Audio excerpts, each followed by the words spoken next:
여러분 기도해 주셔서 잘 다녀왔습니다. 특히 동북 삼성에 있는 그 동북신학대학은 이제 그 중국에 있는 학교 가운데 남경, 그리고 또 동북신학대학, 또 우리 그 우한에 있는 중남신학교와 13개 신학대학 가운데 가장 큰 학교입니다. 그래서 잘 만나고, 요즘에 중국 교회는 굉장히 그 우리 60년대, 70년대 부흥의 시기처럼 그냥 보통 교회가 뭐 3천 명, 5천 명, 뭐 이렇게 6천 명 이렇게 모이는 교회가 점점 많아져서 같이 나누고 교제하고 또 말씀을 선포하고 왔습니다. 요번엔 좀 혼자 가서 아주 그냥 제가 소진을 해서 입술이 둘째 날 터져서 아주 굉장히 고생을 했습니다. 그리고 여러분 기도해 주셔서 잘 다녀왔습니다. 여러분, 지난주의 메시지 가운데 데메드리오는 안 믿는 사람들에게도 인정을 받고, 또 교회 공동체에서도 인정을 받고, 또 진리도 그를 인정했어요. 진리가 그를 인정했다는 말은 하나님도 그를 인정했다는 거예요. 또 본인 자신도 자기 자신에게 자기를 인정하는 거예요. 대개 여러분, 사람들이 자기 자신을 인정하기는 쉽지 않습니다. 그런데 데메드리오는 자기 자신도 자기를 존중히 여기고 소중히 여겼다는 것. 우리 세린교회도 우리 모든 여러분과 제가 그렇게 안 믿는 사람도 인정하고, 또 하나님도 인정하고, 교회 공동체도 인정하고, 또 내 자신도 뭔가 일을 하고 난 뒤에, 무슨 일을 하고 무슨 생각을 하고 난 뒤에 참 잘했다 인정하는 그런 축복이 있기를 주님의 이름으로 축원합니다. 근데 중요한 거는 여러분, 다른 사람을 인정할 때 내가 인정받는 거예요. 다른 사람을 인정하지 않으면 절대로 사람들이 여러분을 인정하지 않습니다. 그게 어쩌면 자연 법칙입니다. 그래서 원리와 원칙과 법칙은 하나님의 계획대로 이루어지기 때문에 할 수만 있으면 여러분이 다른 사람을 자꾸 인정할 수 있기를 바랍니다.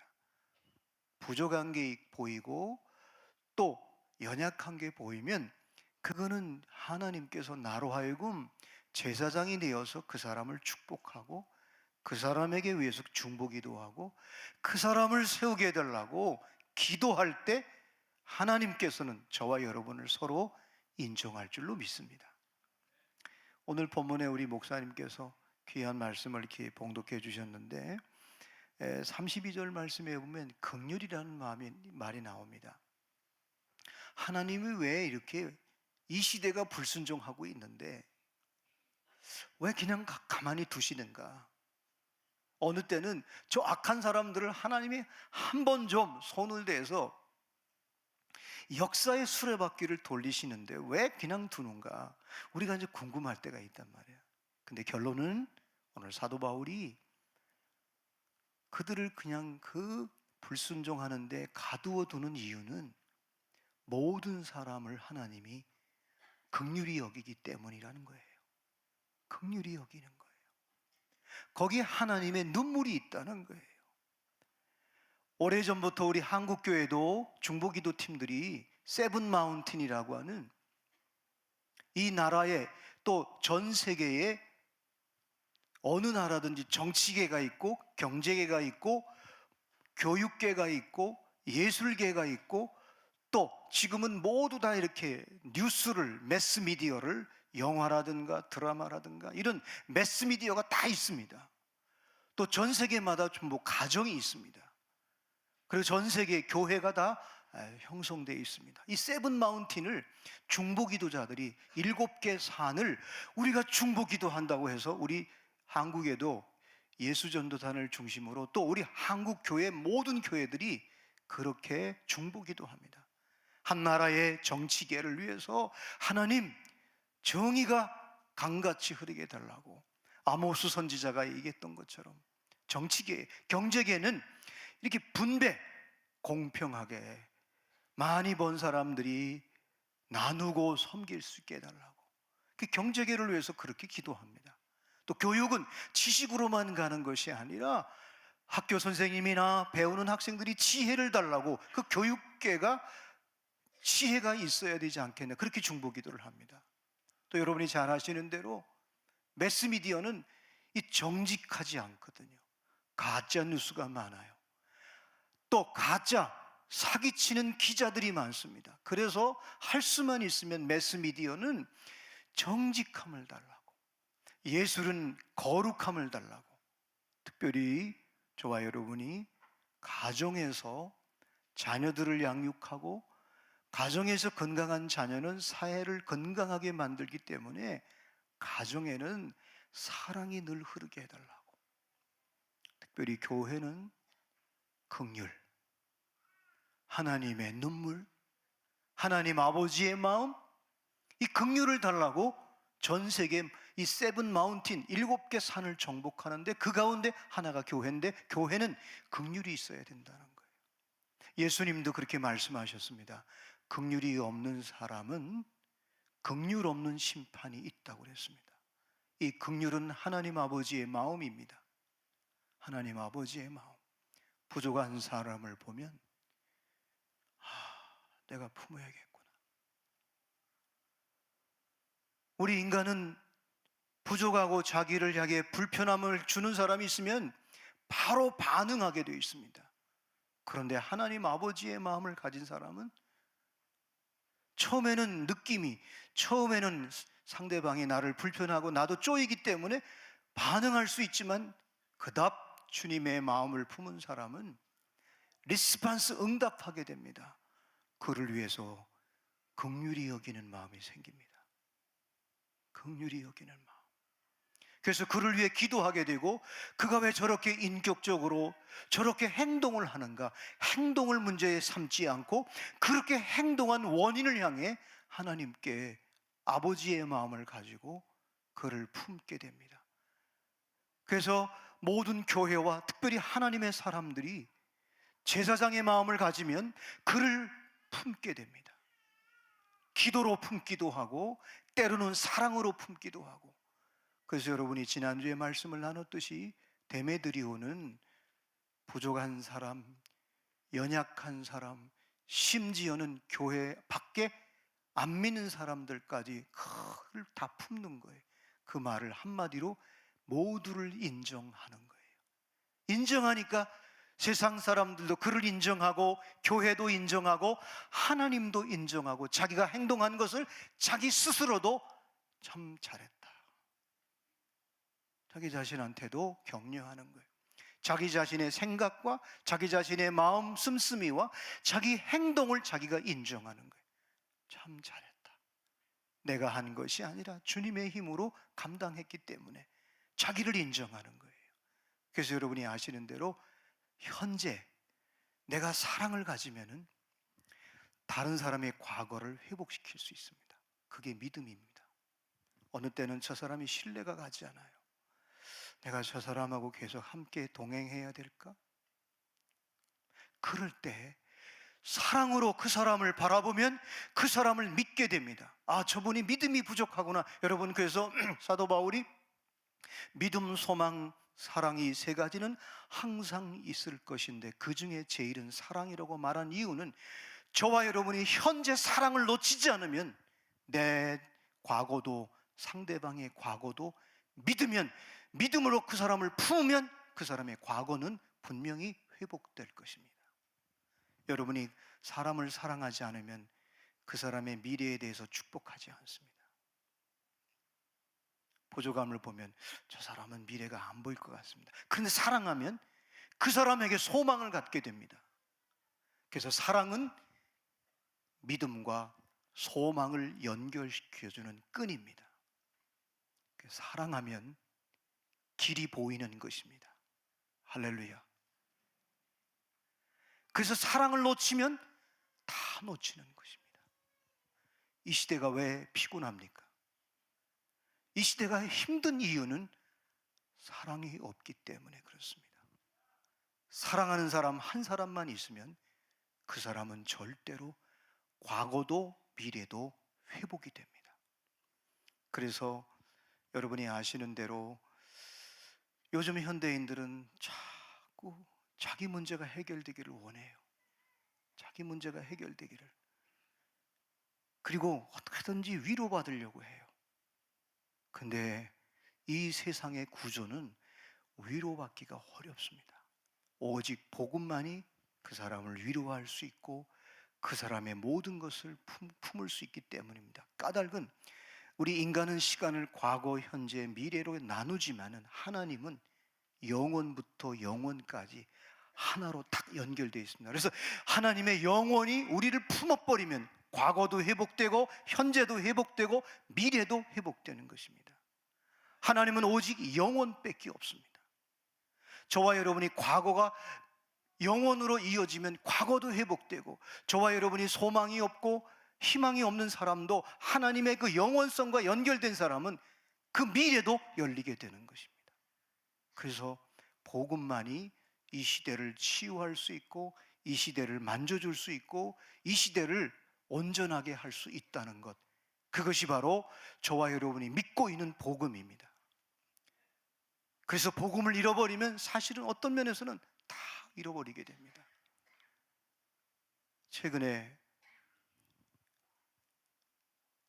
우리 현대 사회가 갑자기 변화됐어요. 옛날에는 규율 하지 마라. 미셸 푸코라는 사람이 금지의 부정성을 얘기했어요. 옛날에는 그래서 사는 것도 비슷했고, 그때는 해서는 안 된다, 이거는 꼭 해야 된다. 그래서 이 규율 사회가 낳은 아픔은 광인을 만들었어요. 그리고 범죄자를 낳게 했어요. 그런데 이 사회가 바뀌면서 지금은 긍정하는 거예요. 개인주의로 가는 거예요. 어제도 결혼식이 있어서 전철을 타고 종로 5가까지 가는데 모두 핸드폰 보고 있어요. 어른이 와도 젊은 사람들이 절대 안 일어납니다. 당신도 피곤하지만 나도 피곤해. 저는 그래도 머리가 쉬었잖아요. 근데 내가 일어서 가만히 하는데 어떤 할아버지가 올라오셨는데 할아버지끼리 서로 양보하더라고요. 저도 지쳐가지고 입술이 터져서 일어나고 막 좀 멀리 계셔서 일어나지 못했는데 모두가 핸드폰에 앉아있는 거예요. 다들 피곤해요. 사실은 개인주의 좋아졌어요. 자유도 있어요. 자기 실현을 위해서 뭔가 긍정의 탈규제와 자꾸 규제, 해체시키는 거예요. 근데 문제는 무엇인지 다 할 수 있도록 열어놨어요.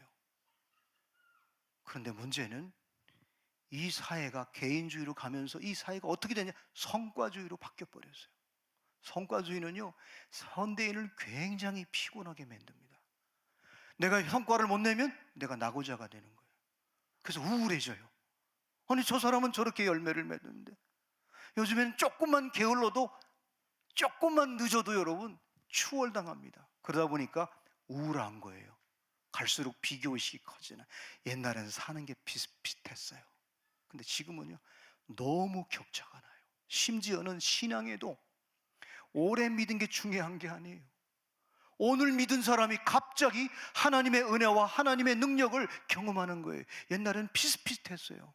그래서 보이지 않게 우울해요. 그리고 늘 나는 낙오자라는 그런 인식을 갖게 돼요. 그래서 현대사회가 피곤한 거예요. 자, 이걸 어떻게 극복할 것인가? 이렇게 어떻게 이거를 극복하고 회복할 것인가? 그거는 바로 복음밖에 없다는 거예요. 그래서 하나님이 오늘 이렇게 말씀하시는데, 사도 바울이 볼 때 하나님이 이렇게 긍휼을 베푸시는데, 하나님이 긍휼을 베푸시면서 안타까워하는 거예요. 긍휼은 눈물이거든요. 긍휼은 하나님 아버지의 마음이에요. 근데 그 하나님이 오늘 특별히 33절, 34절에 누가 내 마음을, 누가 주의 마음을 알았느냐? 내 마음을 아는 사람이 없는가? 하나님 아버지의 마음을 품고 사는 사람을 하나님이 찾고 있는 거예요. 다른 번역에는 하나님의 생각을 품은 사람이 있는가? 하나님이 찾고 있는 거예요. 또 두 번째로는 여기 보니까 누가 그의 모사가 되었느냐? 하나님의 계획과 하나님의 뜻을 누가 품고 있느냐는 거예요. 이걸 좀 더 구체적으로 말하면 하나님이 누군가 의논하고 싶은 거예요. 세린교에서 하나님이 의논하고 싶은 거예요. 누구가 의논할 것인가? 모사라는 말이 뭐예요? 경영이라는 말도 있고 전략이라는 말도 될 수 있고, 모사라는 말은 전술이라는 말도 뜻도 해석할 수 있는데, 하나님이 의논하고 싶은 거예요. 누구하고 의논할까? 한 걸음 더 나가서 얘기하면 누가 먼저 드려서 갚으심을 받겠느냐? 하나님이 뭔가 보답하고 싶은 거예요. 하나님이 뭔가 좀 답례를 하고 싶은 거예요. 누가라는 말을 계속 쓰는 거예요.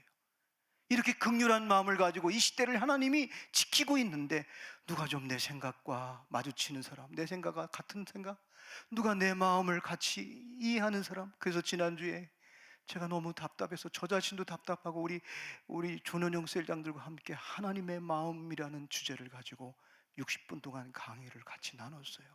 이 시대에 우리 리더들이 가장 필요한 게 뭐냐? 하나님의 아버지의 마음인 거예요. 하나님 아버지의 마음이 있지 않으면 절대로 셀에서, 여러분 공동체에서 하나님이 품으라고 하는 그 마음이 없으면 절대로 영혼을 향해 다가갈 수가 없습니다. 근데 하나님 아버지의 마음은 때로는 직설적으로 표현할 때가 있고 간접적으로 표현할 때도 있고 어느 때는 역설적으로 표현할 때가 있어요.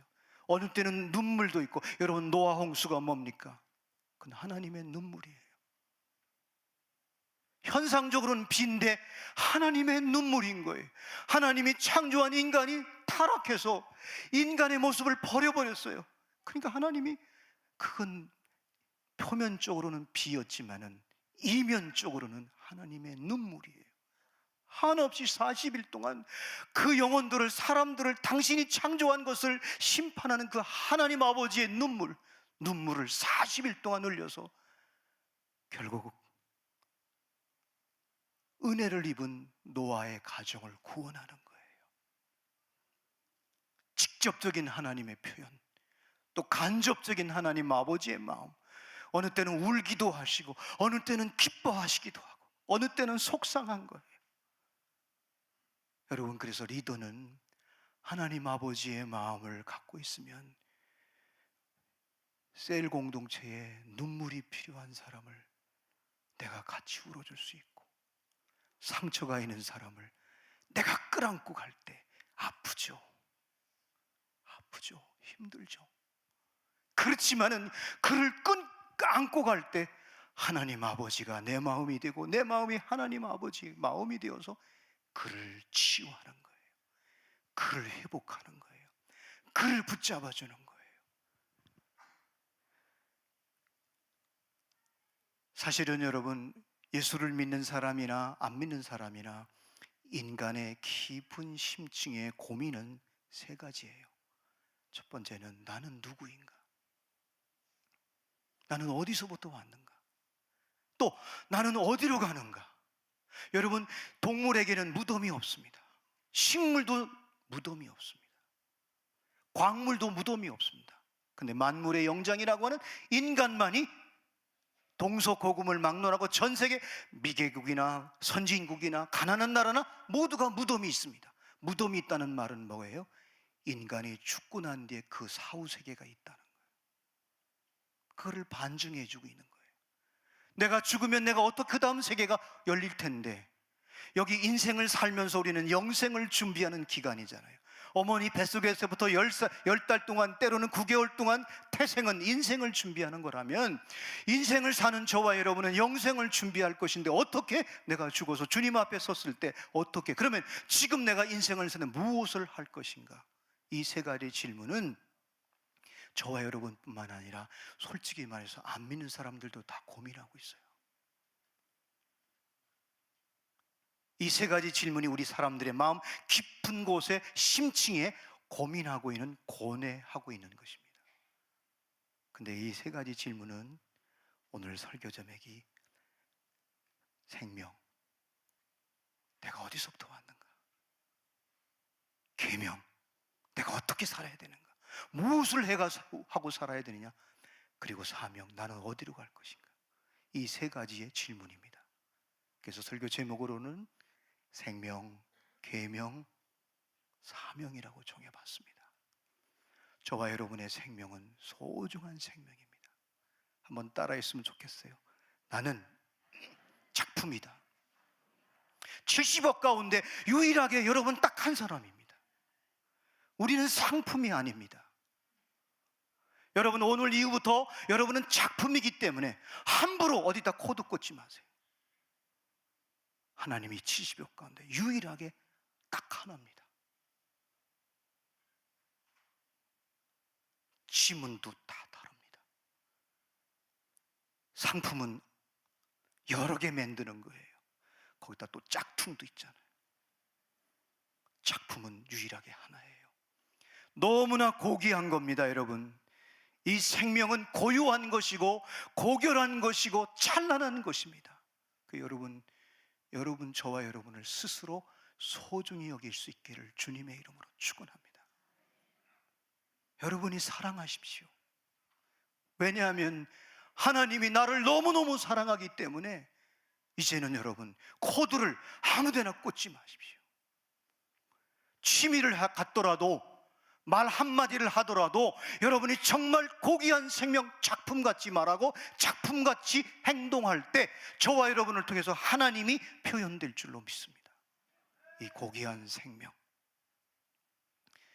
여러분, 저와 여러분은 그래서 문장으로 말한다면, 좀 더 구체적으로 말하면 우리는 비교급이 아닙니다. 비교 대상이 아니에요. 최상급이에요.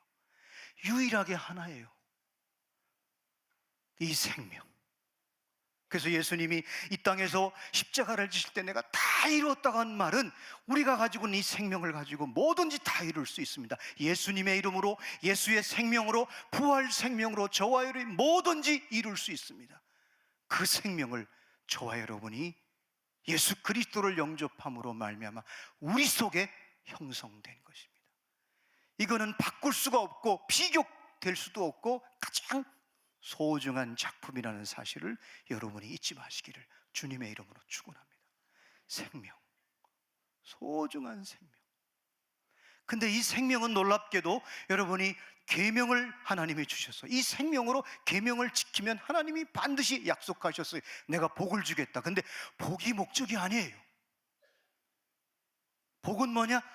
하나님의 약속, 하나님의 계명을 지킬 때 복이 올 때 복은 하나님이 표현되는 거예요. 복 자체가 목적이 되면 안 돼요. 여러분이 계명을 지켜야 돼요. 계명은 딱 두 가지로 예수님이 축약했잖아요. 하나는 하나님을 사랑하라. 그리고 내 이웃을 내 몸같이 사랑하라. 이 두 가지. 그래서 어거스틴은 그런 말을 했어요. 하나님을 사랑하라. 그리고 내 맘대로 하라. 하나님을 사랑하는 사람은 반드시 내 옆에 있는 사람을 사랑하게 돼 있고, 하나님을 사랑하는 사람은 만물을 사랑하게 돼 있고, 그래서 로마서 18장에 보면 마지막 때에 이 피조물이 하나님의 아들들이 나타나기를 고대하고 있다고 그랬습니다. 그래서 여러분이 계명은 내가 이 땅에서 무엇을 해야 되는지를 하나님께서 정확하게 가르쳐 준 거예요. 계명을 이면하면 안 됩니다. 여러분이 하나님과의 관계 속에서, 예를 든다면 좀 더 구체적으로 말씀드리면, 하나님 앞에 예법을 지키는 사람은 하나님이 성령의 기름 부심이 있고, 또 인간에게, 윗사람에게, 친구에게 예절을 지키면 반드시 윗사람들이 여러분에게 나름대로 예법을 지키는 자의 기름 부심이 있습니다. 그래서 옛날부터 우리 동양 사람들은 어른들한테 잘하면 자다가도 떡 생긴다고 그러잖아요. 그죠? 여러분이 아시는 대로 이제 정부의 서기관이 되면요, 훈련을 시킵니다. 전화 받는 태도 먼저 끊지 않습니다. 엘리베이터 탈 때 어떻게 타야 되는 거, 손님하고 식사할 때 어떻게 하는 거. 왜냐하면 애교 사절 달고 이제 이 국회에 또 예산도 따내야 되고, 고급 공무원들은 그 행동 모든 것들을 훈련합니다. 그래서 사실은 여러분, 교회도 그런 게 있었으면 참 좋겠어요. 우린 너무나 무례할 때가 많아요. 여러분, 사랑은 무례히 행치 않는다고 그랬어요. 사랑하는 여러분, 계명, 하나님을 사랑하는 자, 이웃을 사랑하게 되어 있습니다. 사도 바울은 고린도전서 12장에 내 몸을 불사르게 내어줄지라도 사랑이 없으면 아무것도 아니다. 아무것도 아닌 사람이 행동하는 것은 아무것도 아니에요. 사랑하는 여러분, 계명 소중히 여기십시오. 할렐루야. 이 계명은요, 반드시 하나님이 복을 주시는데 복이 목적이 아니에요. 복을 통해서 저 사람은 하나님이 함께한다는 하나님의 표현이에요. 그래서 여러분, 교회는 간증이 많아야 돼요. 특별히 세륜 여러분 예배 드릴 때마다 간증이 많아야 돼요. 자랑이 많으면 사람이 떠납니다. 자랑이 많으면 공동체는 분열됩니다. 자랑이 많으면 나중에 고독해집니다. 나이 들면 사람들이 찾아오지 않습니다. 그러나 간증이 많은 사람들은 그 간증 때문에 은혜가 되고 하나님을 표현하기 때문에 사람을 모아줍니다. 그래서 온유한 자는 복이 있나니 땅을 기업으로 얻을 것이다. 시편 37편 11절 말씀에 온유한 자는 땅을 기업으로 얻게 될 것이다. 예수님은 그거를 인용했습니다. 여러분, 온유는 하나님 앞에, 사람 앞에 너무너무 소중하게 여기며 살아가는 사랑의 표현입니다. 그래서 여러분이 이 계명을 우리가 마치 생명처럼 지킬 때 그 계명이 나를 살리고 나를 통해서 하나님을 표현하게 되는 거예요. 근데 놀라운 것은 이 계명은요, 바로 사명으로 이어집니다. 사명은 내가 해야 할 일이에요. 이 땅에서 해야 돼요. 그래서 생명이 있는 사람은요, 그 생명은 하나님이 사명을 다할 때까지 절대로 거둬가지 않습니다. 저희 어머니는 벌써 3년 동안, 지금 1년 전부터는 코에다가 음식물을 넣고 대화를 못합니다. 그렇지만은 이번 추석 때 갔더니 제 손을 잡고 놀려고 했더니 붙잡는 거예요. 저는 그때 뭔가를 느꼈어요. 말을 못하지만은 이분은 지금도 하나님이 주신 사명을 감당하고 있구나. 여러분, 사명이 끝나기 전까지 절대로 하나님은 생명을 거둬가지 않습니다. 사명, 이거는 여러분 소중한 거예요.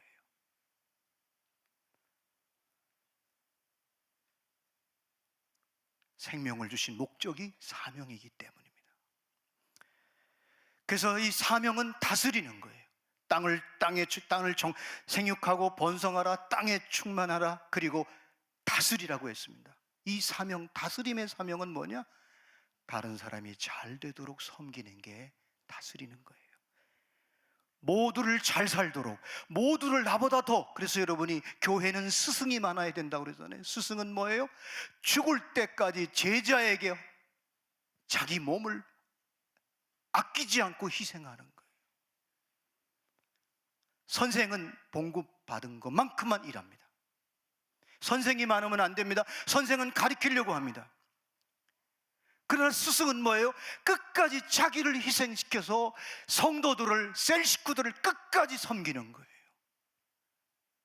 진정한 제자는 또 스승의 뒤를 따라가면서 그 책임을 감당하는 거예요. 그래서 셀에는 스승과 제자의 형성이 되면 그때부터 그 셀은 성령이 기름 부어주시고 그때부터 하나님의 뜻이, 하나님의 역사가 일어나기 시작하는 거예요. 저는 중앙일보의 엄지발가락의 기적이라는 글을 한번 읽은 적이 있습니다. 어느 사진 기자가 한 사람의 인생을 사진으로 이렇게 만들어서 기록한 소중한 글인데 이름은 박운서라는 사람이었습니다. 이분은 인생의 1단계 내용을 요약하면 통상산업부 차관으로 있다가 한국중공업, 지금 현재 두산중공업의 사장으로, 데이컴 회장으로 있다가 은퇴를 했습니다. 정년퇴임을 하고 그는 필리핀의 민도루 섬의 오지에 들어갔습니다. 거기서 그는 농업을 훈련받아서 농사 짓는 법을 가르쳐주고 아이들을 가르치고 그렇게 헌신하며 살았습니다. 교회를 14곳 교회를 세우고, 근데 그가 2015년 4월 19일 날 이유 모르는 교통사고를 당했습니다. 온몸이 만신창이가 됐습니다. 그래서 평생 마치 오줌을 자기가 스스로 넣을 수 없을 만큼, 그래서 늘 소변을 받을 거를 달고 다녀야 되고, 오른쪽 발가락은 엄지발가락만 남았습니다. 잘려나가서. 그래서 의사 선생님들이 계속 말렸어요. 지인들도 말렸어요. 가족들도 말렸어요. 근데 그는 병원에서 계속 치료를 받으면서 또 하나의, 나에게는 내 생명이 있는 한까지 내 몸이 만신창이가 됐지만 나에게는 사명이 있다는 거예요. 사명. 그래서 그는 세 번째 인생을 또 그 병성에도 계속 부족했던 거, 그래서 언어를 또 배우고 책을 읽고, 세 번째 그는 다시 민도로 섬으로 갔습니다. 1년치 약을 전부 미리미리 준비해서. 그런데 어떤 한 지인에게 문자를 보낸 그 문자의 내용이, 필리핀 박운서 장로가 제3의 인생을 출발했습니다. 원주민 아이들의 교육을 다시 시작했습니다. 여기서 아무것도 할 수 없는 인문과 같으나 부지런히 재활 운동을 하고 현장 사역을 이리저리 간섭하고 있습니다. 잘 움직이지 못하지만 그는 거기서 기도하고 하루에 8시간, 7시간, 8시간, 9시간까지 계속 가르치면서, 그의 사진이 이렇게 나와 있습니다. 박운서 장로님입니다. 그는 이런 말을 했습니다. 내 영정 사진은 왼쪽에 있는 것이 아니라 오른쪽에 걸 가지고 내 영정 사진으로 장례식에 써주면 좋겠다. 여러분, 얼마나 아름다운 발이에요. 사명. 그는 이런 말을 했습니다. 생명, 계명, 사명은 오늘 11장 36절에 모든 것이 하나님으로부터 와서 하나님으로 말미암아 하나님께로 돌아간다. 영광이 세세에 있을지어다. 자기의 생명, 자기가 지키는 계명, 자기의 사명을 다하는 그 모습, 어쩌면 라뚜레이야, 삶으로 예배드리는 생명, 계명, 사명을 온전히 감당하는 한 장로님의 삶의 모습을 일간신문의 기자가 감동을 받고 쓴 글을 읽어보았습니다. 사랑하는 여러분, 여러분 지금 두 발로 걸고 다니지 않습니까? 지금 여러분은 그 두 발로 어디를 다니고 있습니까? 무엇을 하고 있습니까? 하루를 접었을 때 정말 하나님 앞에 영광이 됩니까? 아니면 피곤합니까? 지칩니까? 지루합니까? 짜증납니까? 오늘 우리 주님은 말씀하십니다. 만물이 주에게서 나오고 주로 말미암고 주에게로 돌아감이니라. 그에게 영광이 세세에 있을지어다. 저와 여러분의 하루하루 순간순간, 숨쉬는 순간, 행동하는 모든 것들이 하나님께 영광이 되는 생명, 계명, 사명의 사람들이 될 수 있기를 주님의 이름으로 축원합니다. 기도하겠습니다.